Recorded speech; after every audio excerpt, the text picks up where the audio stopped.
La Banque Postale du Burkina Faso vous offre le Déj Matinal Info.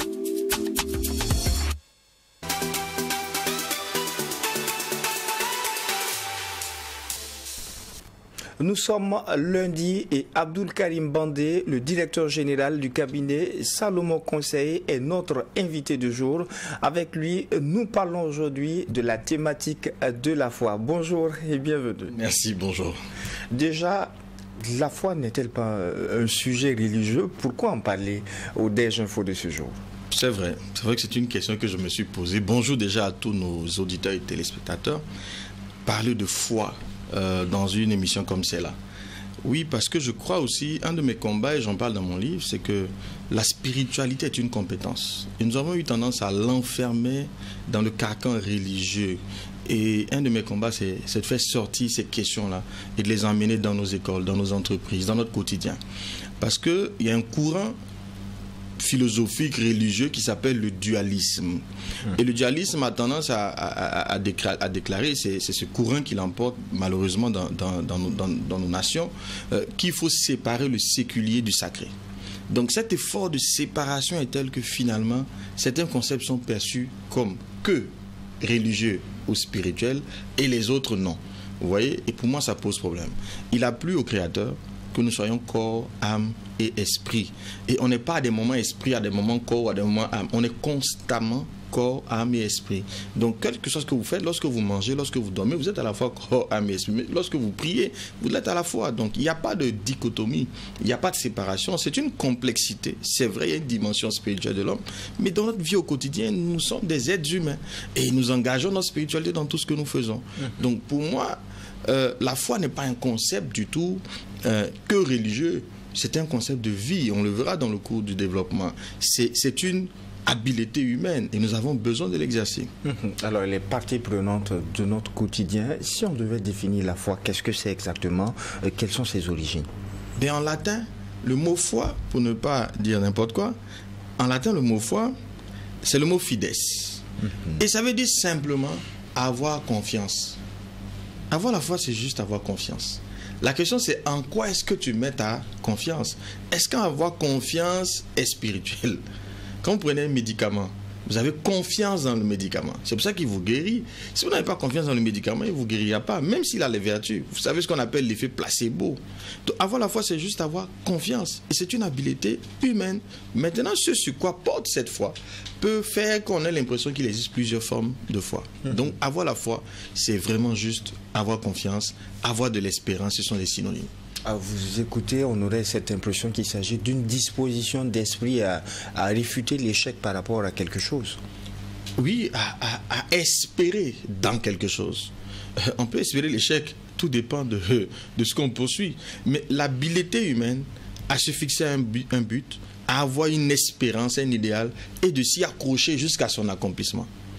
Alors donc, est-ce que ça va être juste le succès matériel? Peu importe l'objet, mais se définir un objectif, espérer en quelque chose et y mettre toute son énergie, toute sa volonté, tout son cœur, toute son âme jusqu'à son accomplissement. Et il y a une dimension certes divine, mais une dimension simplement humaine à mon avis. Pour l'auditeur ou le téléspectateur qui nous écoute et qui nous suit, en quoi est-ce que la foi a un rôle crucial dans sa vie quotidienne, dans sa vie de tous les jours, dans cette journée de lundi? Alors pour moi, il y a trois types de foi. Je vais mettre trois applications de la foi. Avoir la foi, c'est avoir confiance. Alors pour moi, il y a trois dimensions qu'il faut travailler à construire. Et les trois dimensions sont utiles et efficaces de manière autonome, mais quand on les combine, ça devient encore plus puissant. Je mets ma confiance en moi, j'ai besoin d'avoir confiance en moi. Si vous n'avez pas confiance en vous, c'est de la foi en soi, en ses capacités. Et l'homme a cette habileté. Mais si dans votre journée, vous vous levez pessimiste, découragé, convaincu que vous ne pouvez pas y arriver, mais vous n'y arriverez pas. Même si vous mettez votre foi en autre chose. Mais ça commence déjà par avoir la foi en soi. Et tous les jours que nous levons, nous évoluons dans de l'incertitude. Et justement, la foi est cette capacité qui nous permet d'avancer dans l'incertitude. Parce que la vie est une incertitude constante. Personne de nous ne sait comment finir l'année. Personne de nous ne sait comment sera le lendemain. Même cette journée, tu ne sais pas comment elle se termine. Mais il faut quand même continuer à espérer. Arrêter d'espérer, c'est commencer à mourir. Donc avoir déjà la confiance en soi. Ensuite, la confiance même dans l'avenir. moi, dans mes capacités à faire quelque chose, à accomplir une chose, à réaliser, mais aussi dans ce que l'avenir me réserve de bonnes choses. Si vous êtes convaincu que l'avenir va être sombre, négatif, vous n'aurez que des problèmes, c'est toujours d'ailleurs à vous que ça arrive, ben, ça vous arrivera, parce qu'il vous sera toujours fait selon votre foi. D'accord? Donc la foi dans l'avenir, pour moi, qui est un exercice important à développer, et la foi en Dieu. Et malheureusement, quand on parle de foi, on lit ça constamment à Dieu. Oui, il y a la foi en Dieu qui est extrêmement importante. Dans mon expérience personnelle, la foi en Dieu m'a permis de découvrir la paix.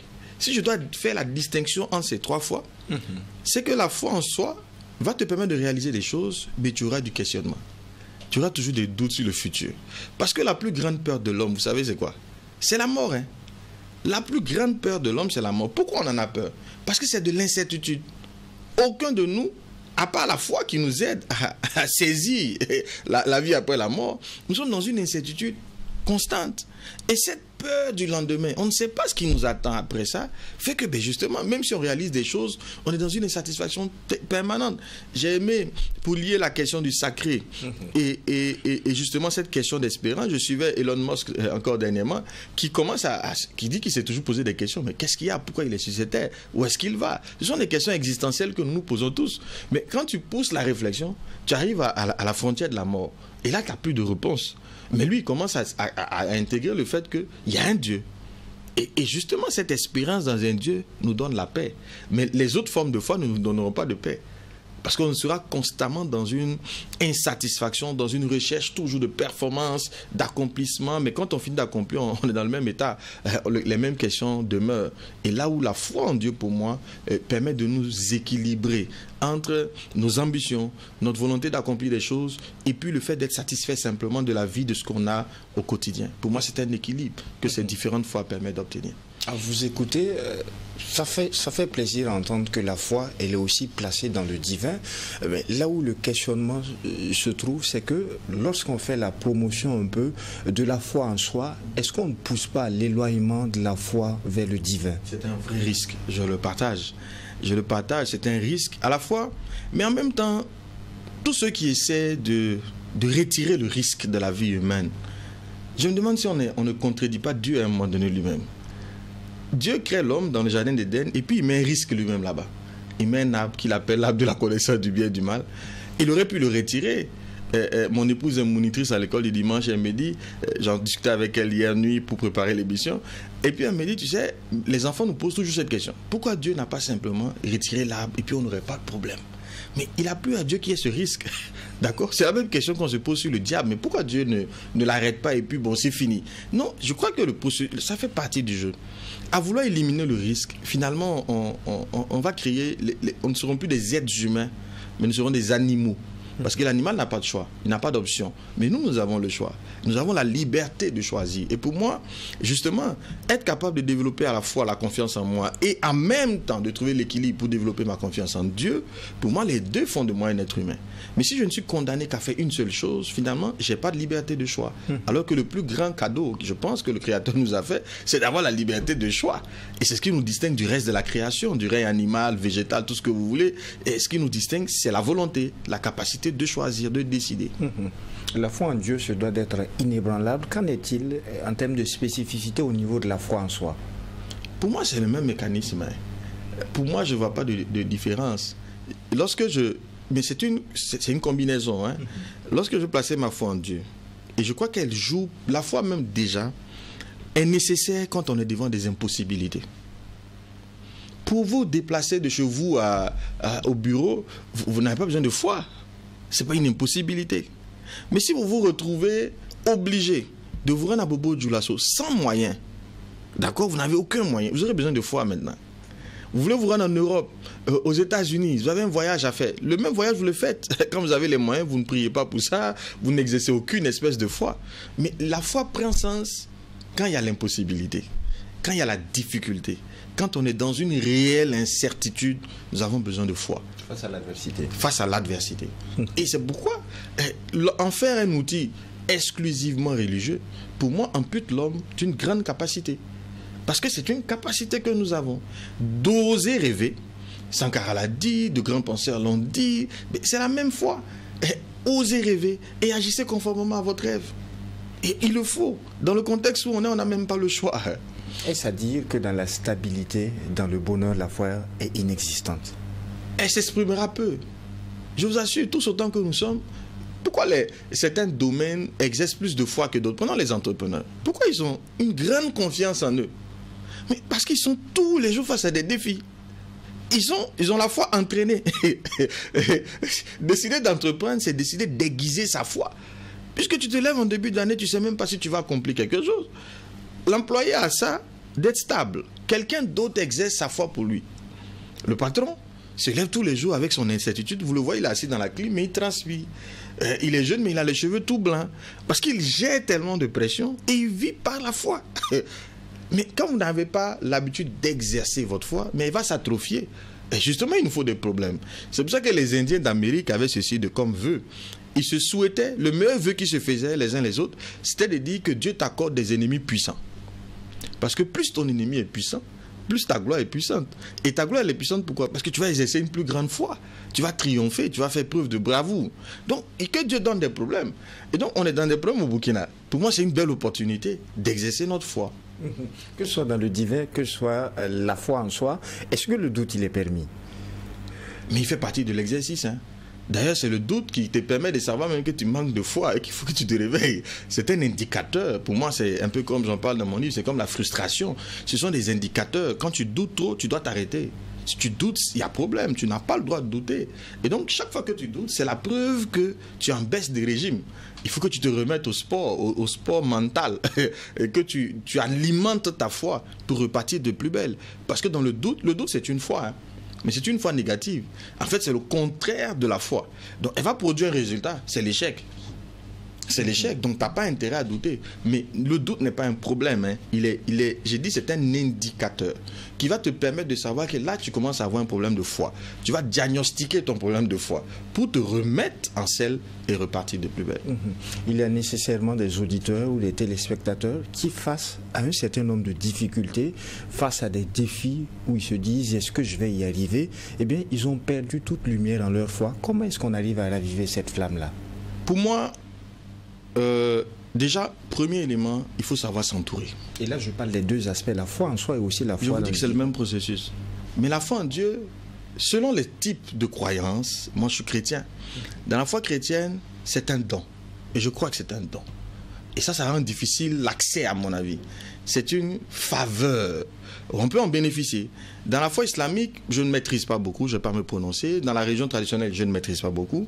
Mais pour la foi chrétienne, je peux vous dire, c'est un don. Et je crois que rencontrer le divin, on ne le décide pas comme ça. C'est vraiment un cadeau qui nous est fait. Et à nous de le recevoir, ce cadeau-là. Maintenant, la question était de savoir comment on ravive sa foi. Pour quelqu'un qui a perdu tout espoir en ce qu'il puisse franchir un certain nombre d'obstacles à travers des défis qui l'attendent. Absolument. Nous avons 5 sens. Je crois que j'invite déjà les auditeurs à retourner sur l'émission sur la résolution. Parce qu'en réalité, on parle quasiment du même sujet avec un autre mot, une autre façon de l'aborder. C'est la même chose. Être résolu, c'est avoir simplement de la foi. Avoir une vision, c'est avoir de la foi. C'est le même sujet. Donc, retournez à l'émission. Mais ce que j'ai envie d'ajouter ici, c'est les fréquentations. Je vous assure, j'en ai parlé même la dernière fois. Vos fréquentations, l'atmosphère que vous créez autour de vous. Lorsque vous êtes dans l'inquiétude, évitez les gens qui vont vous rendre encore plus inquiets. Si vous créez l'atmosphère de foi, la foi viendra. Là, parce que la foi vient de ce qu'on entend. Entend, voir, ressentir, toucher nos sens. Faites en sorte que vos sens soient imbibés de votre ambition, de votre objectif. Que rien ne vienne contrecarrer cette atmosphère. Il faut la créer, il faut la protéger. Il faut surveiller son cœur. Oui, il y a des événements qui vont vous effrayer, il faut les fuir. Moi, il y a des choses que je ne regarde pas, hein. Non, je vous assure, il y a des choses que je ne regarde pas. Il y a des choses que je n'écoute pas. Parce que je suis conscient de l'impact que ça aura sur mon assurance, sur ma foi. Il y a déjà ça. L'autre volet, mais il faut lire le livre Banaliser le succès. J'insiste. Vous aimez cadeau. Le problème de ce pays, là aussi, c'est le cadeau. Je vous raconte une anecdote. Le livre est sorti. Il a près de 2500 ventes, ou 3000 environ, 2500 et 3000 ventes. Je suis que plusieurs l'ont lu. Mais il y a une seule personne que je remercie au passage, le DG d'une société, M. Koné, qui m'appelle, qui me dit j'ai lu ton livre 3 fois et je veux te voir. D'abord, il ne me dit pas ça, il prend un rendez-vous. Le premier rendez-vous, on n'arrive pas à le tenir. Et donc, on est obligé de reprogrammer le rendez-vous. Il reprogramme le rendez-vous. Il vient me voir au bureau juste pour me dire qu'il a eu le livre, ça lui a fait du bien et il est venu en racheter un autre. C'est le seul qu'il a fait. Vous savez ce qu'il a de particulier et je m'excuse auprès de nos auditeurs, mais il faut par moment dire la vérité. C'est un Ivoirien.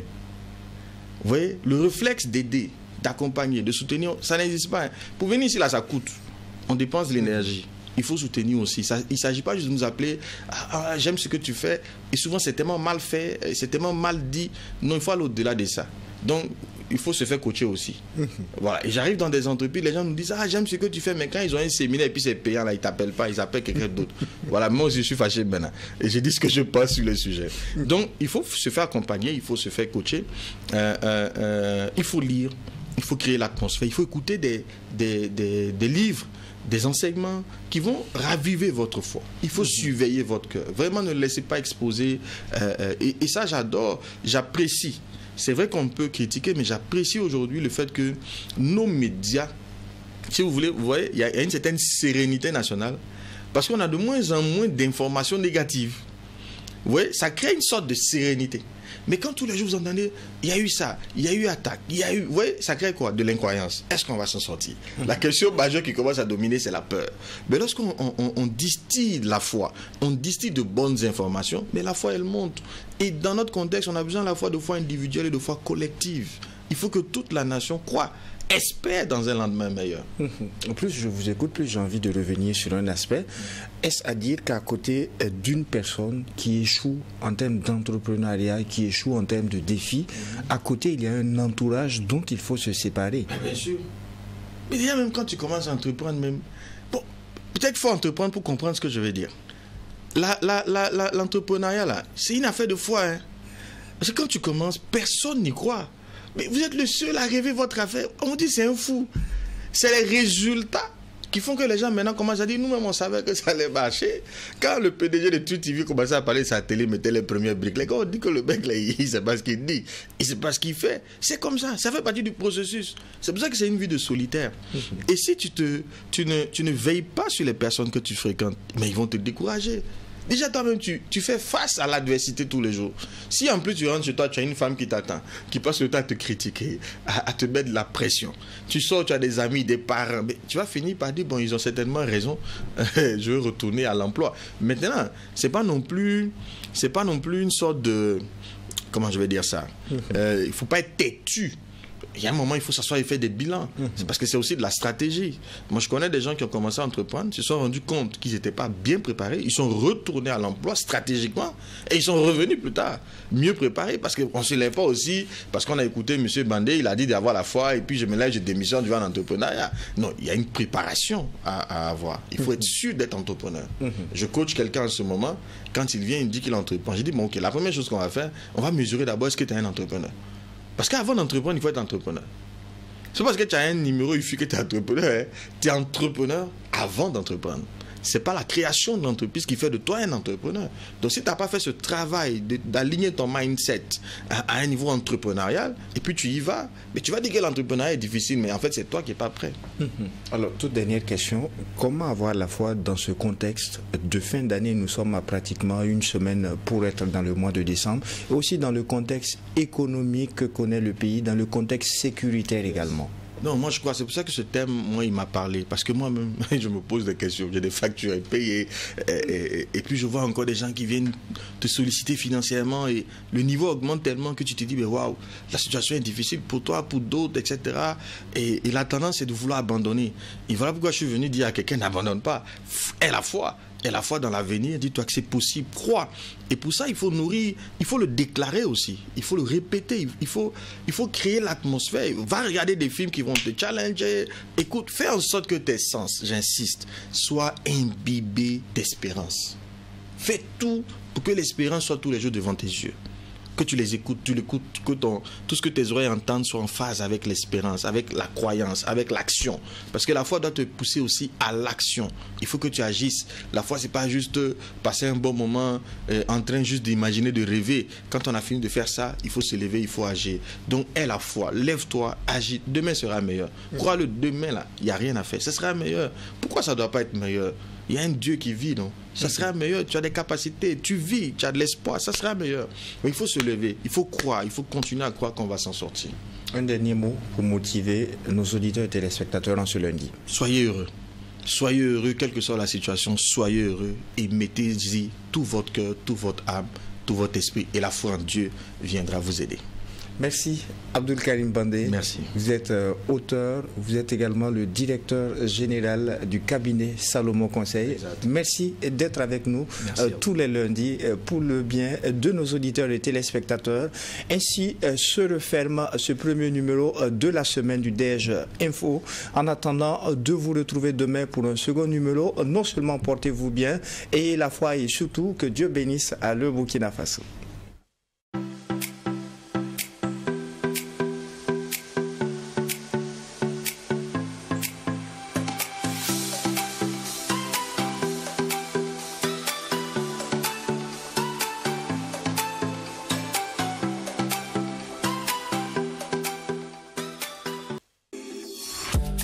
La Banque Postale du Burkina Faso vous a offert le DEJ Matinal Info.